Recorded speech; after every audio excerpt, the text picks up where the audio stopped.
let him get situated here. And Jim, I know it's kind of a broken record and not very much fun at this point when you kind of had the same type of games over and over where you play well at the beginning, just not able to finish down the stretch. Yeah, we gave up a couple easy baskets, I thought. I don't know if we went up. Can you hear me? We gave up one. Sorry. I think we'll try another headset there. This is better. Okay. Yeah, we gave up a couple easy baskets about midway through the fourth quarter, and bottom line was I thought we did a lot of good things defensively.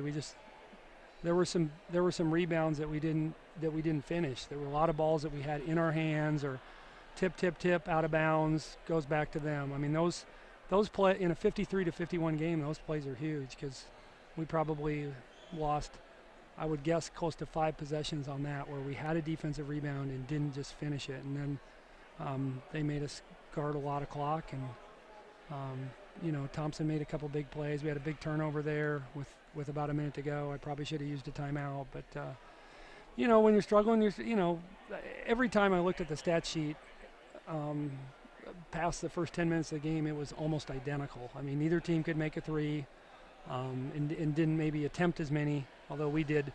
But, the field goal percentage was almost identical.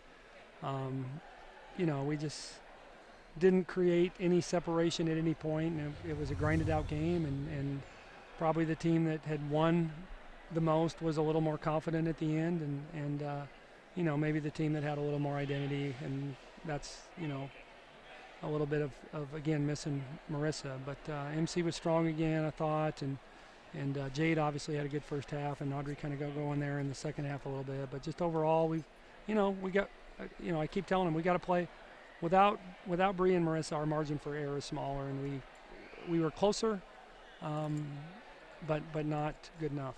They kept switching their defenses back, sometimes playing a 2-3 zone, some going to did that seem to bother the team a little bit? Yeah, absolutely. I thought we had we didn't get into our stuff quick enough against the zone primarily. I felt like we were a little more hesitant getting into something, and we thought they'd play some zone. They probably played a little bit more than I thought, but we weren't as sharp as we needed to be, and part of that is we haven't. I just think it's a little bit of a confidence issue, but and we've played some people. We've changed where MC. We're playing MC at the point guard, and we hadn't played her there until Marissa got hurt, and we're asking Jade to do some different things, and so part of it's circumstance, but part of it was just we didn't react very well to their switching defenses. And certainly it didn't help that Audrey got in some early foul trouble in that second quarter, and then right on the first play of the third quarter where you're trying to create something for her, she picks up I just call it a 50-50 call. It could have gone either way, but it goes against us and everything like that. And all of a sudden she's got 3 fouls, no points, and that really fortunately she did hit a couple of threes later in that third quarter, but that really put a damper on the offense. Yeah.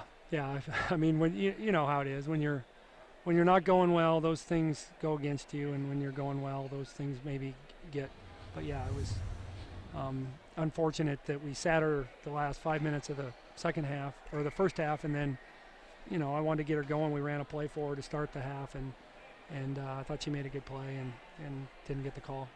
We saw the new rules kind of come into play against you, a disadvantage here as they were able to call a timeout, particularly a couple of times at the end, and they're able to advance it, whereas you probably can put a little bit more pressure on them in the backcourt. This way they were able to advance the ball.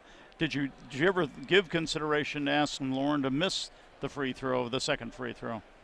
Yeah, and in fact my assistant coaches were kind of asking me to do that. I mean, with a little more time, I think it makes sense. But 0.9, it's to me really you're not going to get a tip out. And if it was anything over 2 seconds, I think you probably do it. But I feel like a tip out is going to take a second and a half before it can get to somebody and them release the shot. And I didn't feel like that was it. I mean, I felt like our best opportunity was to make the free throw and then get a 5 count. On the inbounds, and essentially I mean, odds are really stacked against you at that point. Either way, the crucial thing and that I regret was probably not calling a timeout there with a minute to go, and when we were kind of a little bit hesitant where we needed to be, and we ended up turning the ball over trying to get it to Audrey. We just needed to throw the ball further away from the defense and let her go. But again, that's part of forming a different identity without Marissa. When you don't have the late game critical plays that you can run, that you've run for her forever, or for even for this year, now you're searching, and like you said, just in terms of not being able to identify zone and man as quickly as we needed to, I felt like we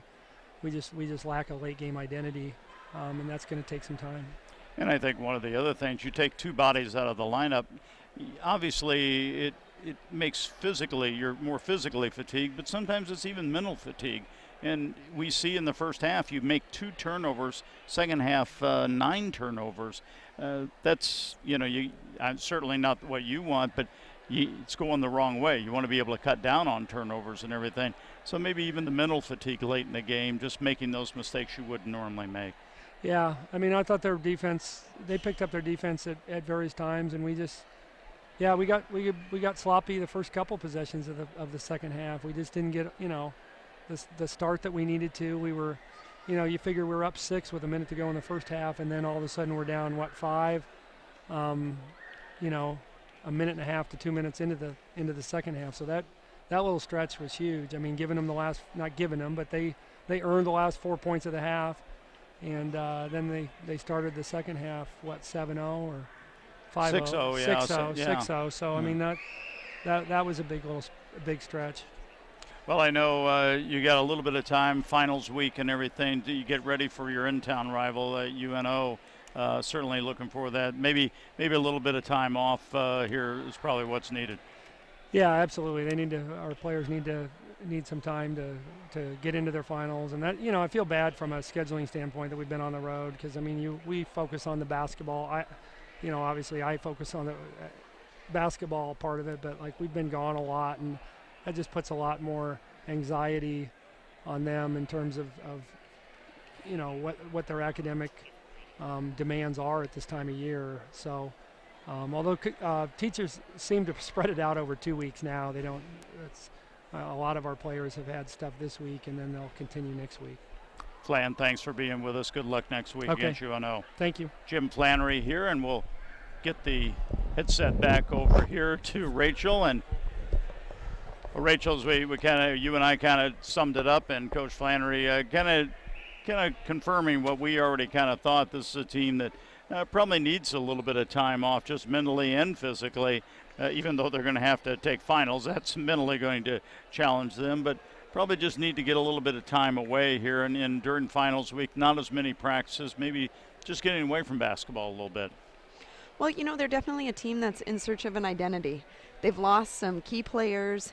Marissa certainly playing the most minutes of any of the players up until her injury, and now other players having to step up and play more minutes and just make more decisions. There's so many times the ball's been in the hands of some of the other players who are younger, less experienced, and don't have that same wherewithal to be able to make those decisions time and time again against a very tough defense that, as Coach Flannery was saying, that maybe they didn't recognize that defense quite as quickly as they needed to as they were switching back and forth, but they also certainly made attempts to disguise what defense they were in, starting out in what looked like a zone and then switching to the man, and again, causing a little bit of trouble for the younger Jays squad in recognizing what was going on and really missing that senior steady leadership from Marissa Janning. Absolutely. Thank you for all your analysis tonight. We'd like to thank all of our great sponsors for Creighton women's basketball: Creighton University,